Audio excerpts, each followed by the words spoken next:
The steam clouded my vision as I stepped into the sauna, exhausted from another day of juggling work and single parenthood. Then I heard it, that unmistakable laugh. My heart stopped. Sitting there, wrapped only in a towel, was Catherine Wells, my intimidating boss who had been making my life hell for the past 6 months. Our eyes met, and in that moment, I knew my peaceful late-night escape had just become the most awkward situation of my life. If you've ever found yourself in an unexpected encounter that changed everything, hit that like button. And make sure to subscribe for more real-life stories that prove truth is stranger than fiction. My name is Daniel Reeves, and until 6 months ago, I was just another marketing executive at Horizon Media. Then my wife Lisa died suddenly from an aneurysm, leaving me alone to raise our 8-year-old daughter, Mia. The grief hit us both like a tsunami. Mia stopped talking for weeks. I barely functioned. But bills don't stop when your world collapses, so I returned to work after just 2 weeks of bereavement leave. That's when Catherine Wells became my new department head. She was brilliant, driven, and completely unsympathetic to my situation. While my previous boss had allowed me flexibility for school pickups and the occasional sick day when Mia needed me, Catherine made it clear that my personal circumstances were not the company's problem. "I understand you're going through something difficult," she told me during our first one-on-one meeting, her voice clinically detached. "But I need everyone operating at 100%. The quarterly targets don't care about personal tragedies." I nodded, swallowing the lump in my throat. I needed this job, the health insurance, the stability for Mia. So I pushed myself harder, working late after Mia went to bed, hiring babysitters I couldn't afford, and slowly watching my daughter drift further away as I struggled to be both parents. The only thing keeping me sane was my Friday night ritual. After Mia went to sleep at my sister Jenny's house for their weekly sleepover, I would book the last sauna slot at the local gym. For 1 hour each week, I could sit in the heat and steam, letting the day's tension melt away, pretending for just a moment that my life wasn't falling apart. That Friday had been particularly brutal.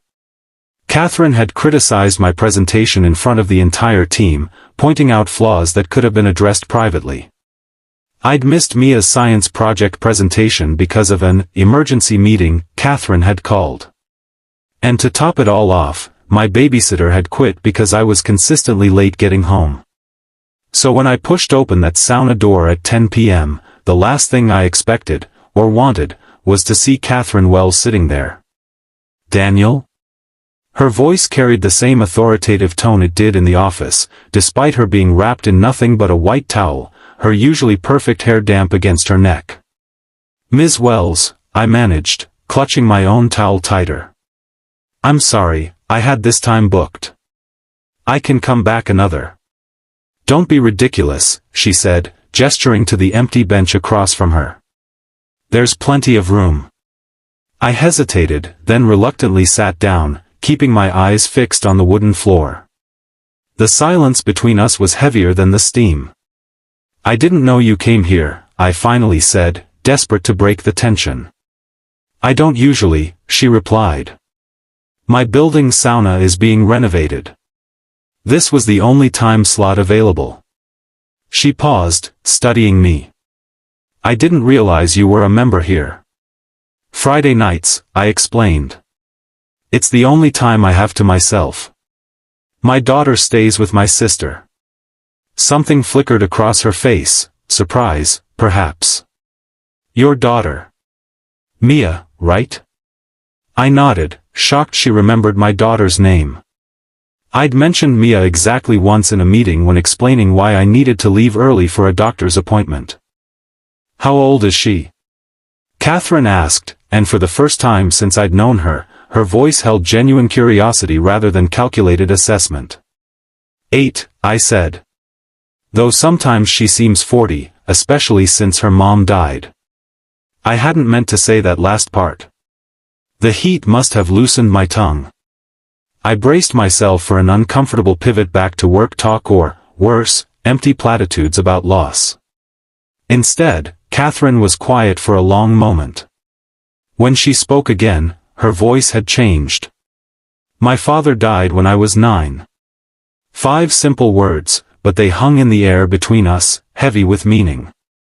I looked up and met her eyes, seeing something I'd never noticed before: vulnerability. Cancer, she continued. It was quick, just 3 months from diagnosis to the end. My mother fell apart. She started working 2 jobs, and I basically raised myself. I didn't know what to say. This was more personal information than Catherine had shared in 6 months of working together. "I'm sorry," I offered lamely. She shrugged, but the casual gesture seemed forced. It was a long time ago. Another silence fell, but this one felt different, less awkward, more contemplative. Mia stopped talking for a while. I found myself saying, "After Lisa died. The therapist says it's a normal grief response for children, but it scared the hell out of me." Catherine nodded. "I developed insomnia. Couldn't sleep unless I was in my father's chair in the living room. Drove my mother crazy." A small laugh escaped me, surprising us both. "Mia sleeps with her mother's sweater. I've tried to wash it twice, and both times she had nightmares so bad she couldn't go to school the next day." "Smart kid," Catherine said. "Scent is strongly tied to memory. I kept my father's aftershave bottle until I was in college." The conversation flowed more easily after that. We talked about grief, about being suddenly thrust into roles we weren't prepared for. I told her about my struggles balancing work and single parenthood. She listened without interrupting, without checking her phone, without the impatient edge I'd grown accustomed to seeing in meetings. When our time was up, we walked to the parking lot together. The night air was cool against our heated skin. "Daniel," she said as we reached our cars, "why didn't you tell me how difficult things have been?" I stared at her, incredulous. "With all due respect, Ms. Wells, I tried. Several times." She frowned, then nodded slowly. "You're right. I didn't listen." She looked away, then back at me with newfound determination. "That changes starting Monday." I didn't know whether to believe her. People often make promises in moments of connection that they don't keep once real life resumes. But something in her expression gave me hope. Monday morning, I arrived at work to find an email from HR. Catherine had approved a flexible work arrangement for me. I could work from home 2 days a week and adjust my hours to accommodate Mia's school schedule. I thought it must be a mistake until Catherine stopped by my desk. "Is the arrangement acceptable?" she asked, all business again but with a new undercurrent of understanding. "More than acceptable," I said, still stunned. "Thank you." She nodded once. "My office at 2. We need to restructure your project load." As she walked away, I noticed something different in her posture, less rigid, perhaps. Or maybe I was just seeing her differently now. The changes continued over the following weeks. Catherine remained demanding and exacting in her professional expectations, but she also became my most unexpected ally. When Mia got sick and I had to miss an important client meeting, Catherine covered for me without complaint. When I mentioned struggling to find after-school care, she connected me with a reliable service used by several executives at the company. 1 month after our sauna encounter, Catherine stopped by my desk again. "How's Mia doing with the grief counseling?" she asked quietly. "Better," I said. "She's talking more. The nightmares are less frequent." Catherine nodded. "Good. Listen, there's a program the company sponsors, a weekend camp for children who have lost parents. It's run by child psychologists, but it's designed to be fun, not clinical. Would Mia be interested?" I was touched by the suggestion. "That sounds perfect, actually. She's been feeling so isolated, like no one understands." "I remember that feeling," Catherine said, a distant look in her eyes. Then she straightened, professional mask back in place. "I'll send you the information." That weekend camp changed everything for Mia. She came back animated, talking non-stop about the friends she'd made, kids who understood what it was like to have a hole in their family. She'd connected especially with a girl named Zoe, whose mother had died in a car accident the year before. "Daddy, Zoe's dad works all the time too," Mia told me as I tucked her in that night. "But she says it's because he loves her and wants to take care of her, not because he doesn't want to be with her." I felt a pang in my chest. "Mia, I always want to be with you. Work is just—" "I know, Daddy," she said, patting my hand with the wisdom of someone far beyond her years. "Miss Catherine explained it to me." I froze. "Miss Catherine? My boss Catherine?" Mia nodded. "She came to camp on Sunday to talk to us. She told us about when her daddy died and how her mom had to work a lot. She said sometimes the parents who are left behind have to work extra hard, but it doesn't mean they love us less." I was speechless. Catherine had never mentioned she would be at the camp. The thought of her taking time from her weekend to help children like Mia, to help my daughter specifically, moved me deeply. The next day at work, I stopped by Catherine's office. "You didn't tell me you were going to be at the camp," I said without preamble. She looked up from her computer, unruffled. "I'm on the board. I try to visit when my schedule allows." "Mia told me what you said to the kids. About parents working hard because they love their children, not because they don't want to be with them." Catherine's expression softened slightly. "It's something I wish someone had explained to me at that age." "Thank you," I said simply. She nodded, then gestured to the chair across from her desk. "Since you're here, let's discuss the Brenner account." And just like that, we were back to business. But something fundamental had shifted between us. We had seen each other, really seen each other, as people first, not just as boss and employee. Over the next few months, Catherine and I developed a working relationship built on mutual respect and understanding. She remained demanding, but now I understood the drive behind her expectations. She had fought her way to the top of a male-dominated industry while carrying the weight of childhood trauma. Her exacting standards weren't personal, they were how she had survived. And she, in turn, seemed to understand that my occasional need for flexibility wasn't a lack of commitment but rather a commitment to balancing all my responsibilities. 3 months after our sauna encounter, Catherine approached me with an unexpected proposal. "The company is launching a new initiative," she explained. "A support group for employees who are balancing work with single parenthood. HR thinks it would improve retention and workplace satisfaction. They've asked me to find someone to lead it." "That's a great idea," I said. "Do you have someone in mind?" She gave me a look that suggested I was being deliberately obtuse. "You, Daniel. Your experience is exactly what we need." I was taken aback. "Me? But I'm barely keeping my head above water." "Which makes you perfect for the role. You understand the challenges firsthand. And," she added with a rare smile, "you've managed to excel at your job despite those challenges." The compliment caught me off guard. Catherine wasn't known for praise.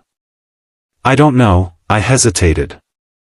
"That would be another commitment when I'm already stretched thin." "It comes with a stipend," she countered. "And you can use some of your regular work hours for it.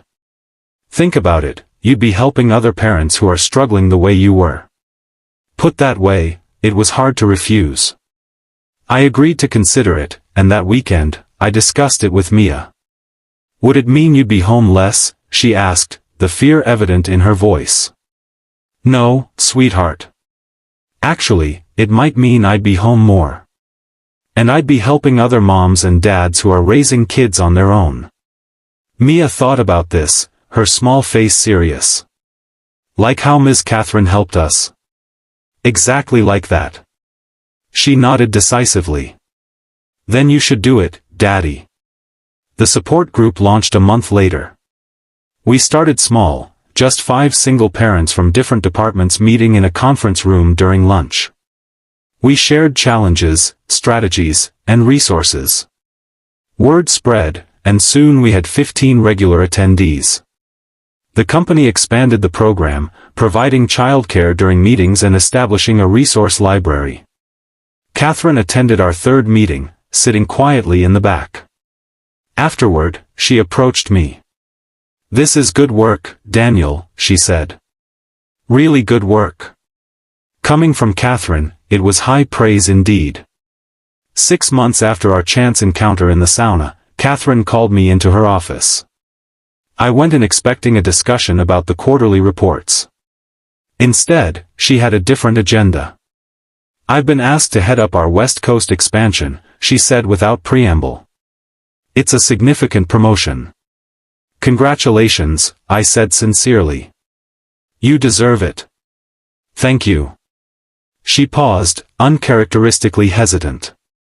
"They've asked me to recommend my replacement here." I nodded, wondering where this was going. "I'm recommending you." The words hung in the air between us. Me? Department head? It was a leap I hadn't expected to make for years, if ever. "Catherine, I'm honored, but are you sure? There are more experienced people in the department." "Experience isn't everything," she said firmly. "You've shown exceptional leadership with the support group. Your client retention numbers are the highest in the department. And you understand better than most how to balance professional excellence with personal commitments." I was speechless. "The role would mean more responsibility," she continued, "but also more flexibility. You'd set your own schedule, within reason. The salary increase would be substantial." My mind raced. More money would mean less financial stress. More flexibility would mean more time with Mia. But could I handle the responsibility? What if I fail? I asked, voicing my deepest fear. Catherine's expression softened in a way I'd seen only a handful of times. "Daniel, you've been succeeding under impossible circumstances for months. This would actually make things easier." She leaned forward, her gaze intense. "When my father died, I decided I would never be as vulnerable as my mother was, scrambling for work, dependent on the goodwill of others. I built my career on that determination. But watching you these past months has taught me something important. True strength isn't about never needing help. It's about finding the courage to build a life that works, even when the original plan falls apart." Her words struck a chord deep within me. Since Lisa's death, I'd been in survival mode, just trying to make it through each day.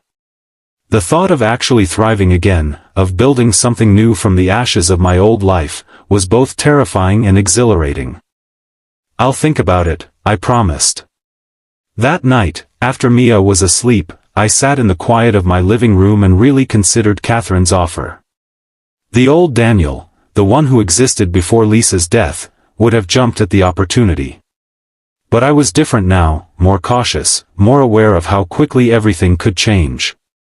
I called my sister Jenny for advice. "She's offering you a promotion?" Jenny asked, incredulous. "The same woman you called Satan in Louboutin 6 months ago?"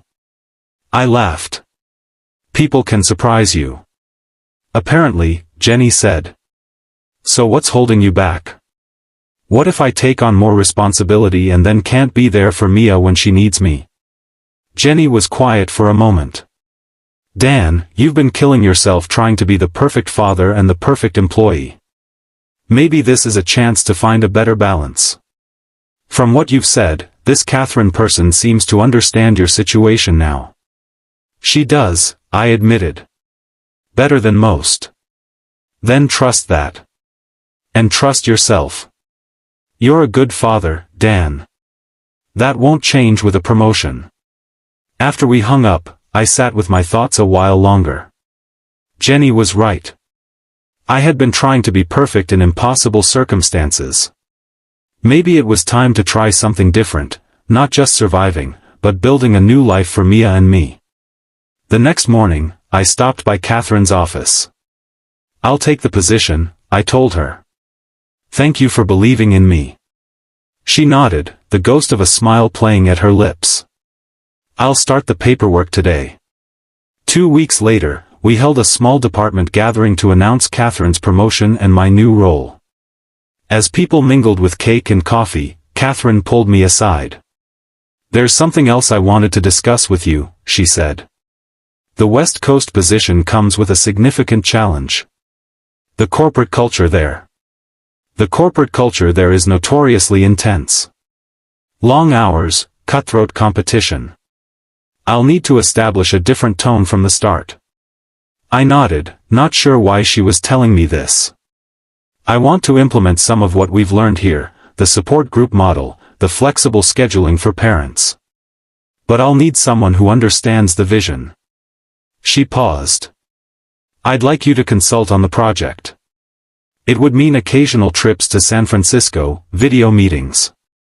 We'd work around Mia's schedule, of course." I was surprised by the offer. "You want my input on corporate culture?" "I want your input on creating a workplace that values both excellence and humanity," she corrected. "You've helped me see that they're not mutually exclusive." The sincerity in her voice moved me. "I'd be honored." As the party wound down, Catherine and I found ourselves by the window overlooking the city. "I never thanked you properly," I said. "For the promotion? You earned it." "No," I shook my head. "For that night in the sauna. For listening. For understanding." Catherine was quiet for a moment. "I should be thanking you," she finally said. "I've spent my entire career building walls between my personal and professional life. That night reminded me that we're all just people trying our best." She smiled ruefully. "Even Satan in Louboutins." I felt my face flush. "You heard about that nickname?" "Office gossip travels fast," she said, but there was no malice in her tone. It was fair, at the time. We both laughed, and in that moment, I felt something I hadn't experienced in a long time: hope.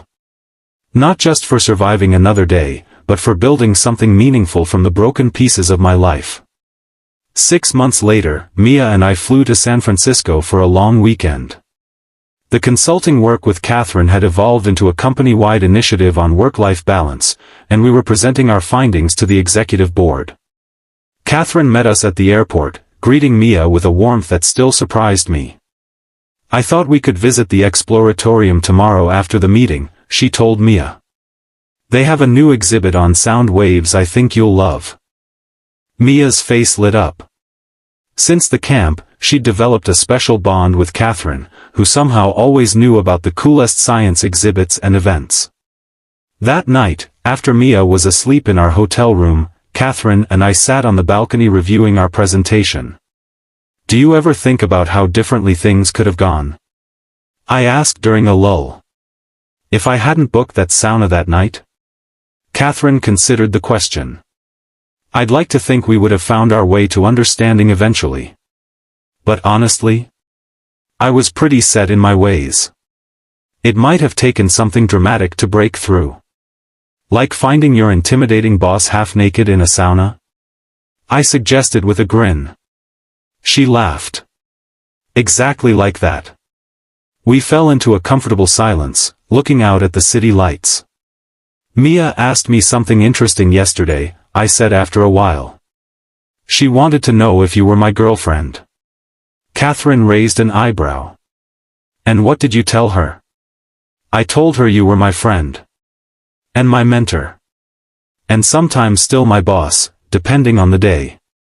She nodded, a small smile playing at her lips. "All true. But then she asked if you could be more than that someday," I continued, my heart racing. And I realized I didn't have an answer. Catherine turned to face me fully, her expression unreadable. "And do you have an answer now?" I took a deep breath. "I think I'd like to find out. If you would." For a moment, she was perfectly still. Then she reached across the table and took my hand. "I think I'd like that too," she said softly. 1 year to the day after our chance encounter in the sauna, Catherine, Mia, and I returned to that same gym. The management was confused by our request to book the sauna for a special occasion, but Catherine's persuasive skills, and generous tip, won them over. We sat on the wooden benches, the three of us, and I told Mia the full story of how Catherine and I had first connected. "So if Daddy hadn't booked the sauna that night, you might still be the scary boss?" Mia asked Catherine with the blunt honesty of a 9-year-old. Catherine laughed. "I might be. Or maybe we would have figured things out another way. Life has a funny way of bringing people together when they need each other." Mia considered this with the seriousness she applied to all philosophical questions. "Like how Mom dying was terrible, but then it helped us find you." The question hung in the steam-filled air. Catherine looked at me, letting me take the lead. "Life isn't simple, sweetheart," I said carefully. "We would give anything to have Mom back. But yes, sometimes even in the worst moments, seeds are planted for something new to grow. Not to replace what we lost, but to help us keep living." Mia nodded, satisfied with this answer. "I think Mom would like Catherine," she declared. "She always said you worked too hard." Catherine and I exchanged a smile over Mia's head. In the year since our first meeting in this very room, we had both transformed. Catherine had softened her edges without losing her strength. I had learned to balance grief and new joy, to be both father and individual. And together, we were creating something neither of us had expected, a family formed not from obligation or convention, but from understanding and choice. As we left the sauna that night, Catherine took my hand. "Thank you," she said quietly. "For what?" "For booking the last slot that night. For being brave enough to share your struggles. For showing me there was another way to live." I squeezed her hand. "Thank you for being there. For listening. For helping me build something new when I thought everything was lost." Ahead of us, Mia skipped toward the car, her voice echoing in the quiet parking lot as she sang a song from her school play. Catherine and I followed, hand in hand, our path illuminated by the soft glow of street lamps and the brighter light of unexpected second chances. Life rarely follows the path we expect. Sometimes, the most painful detours lead us to the most beautiful destinations. If my story resonates with you, please hit that like button and subscribe to hear more journeys of resilience, connection, and finding hope in unexpected places. Remember, it's not about avoiding the storms of life, but about who stands beside you when they hit. Sometimes, that person might be waiting in a sauna at 10 p.m., ready to change your life forever. Sometimes, that person might be waiting in a sauna at 10 p.m., ready to change your life forever. 2 years after that fateful night in the sauna, I stood in our backyard watching Catherine help Mia with her science fair project, a complex demonstration on thermal dynamics inspired, fittingly enough, by saunas. The California sun warmed my face as I brought them lemonade, marveling at how completely my life had transformed. Catherine looked up and caught me watching them. She smiled, that rare, full smile that had once been so elusive but now appeared regularly in our home. She excused herself from Mia and walked over to me. "What are you thinking about with that serious look?" she asked, taking a glass from the tray. "Just how strange life is," I replied. "If you had told me 3 years ago that my intimidating boss would become my wife and Mia's stepmom, I would have thought you were insane." Catherine laughed, the sound still a delight to my ears. "If you had told me I'd leave my corner office in New York to build a life with a marketing executive and his science-obsessed daughter in California, I would have had you escorted from the building." We watched as Mia meticulously adjusted her display board, her tongue poking out in concentration, a habit she'd inherited from her mother that used to bring me pain to witness but now carried a bittersweet comfort. "She asked about Lisa this morning," Catherine said softly. "Wanted to know if it was okay to still miss her even though she's happy with us." I felt the familiar ache in my chest, not as sharp as before, but never truly gone. "What did you tell her?" "That love isn't finite. That adding more people to your heart doesn't diminish the space for those already there." She paused. I hope that was right. I put my arm around her shoulders and pulled her close. It was perfect. Later that night, after Mia was asleep, Catherine and I sat on our porch swing, a ritual we'd established in our new home. The neighborhood was quiet, the distant sound of waves a constant reminder of the new life we'd built together. "I've been thinking," Catherine said, her head resting against my shoulder, "about starting a foundation for single parents in corporate environments. Something that provides resources, mentorship, advocacy." I smiled in the darkness. Catherine's drive hadn't diminished, it had simply found new purpose. "I think that's a wonderful idea," I said. "You could really make a difference." She turned to look at me. "We could make a difference. I was thinking we could run it together." The proposal took me by surprise. "Both of us? Your experience with the support group, my corporate connections. We'd be a good team." She hesitated. "It would mean leaving Horizon eventually, but we could start small, build it gradually." I considered the idea, feeling a familiar spark of excitement. Since becoming department head, I discovered a passion for creating supportive workplace cultures. The thought of expanding that work, of helping other families avoid the struggles we'd faced, was compelling. "Let's do it," I said, the decision feeling right as soon as the words left my mouth. Catherine's smile was radiant in the dim porch light. "Really? Just like that?" "Just like that," I confirmed. "Life's too short to hesitate when something feels right."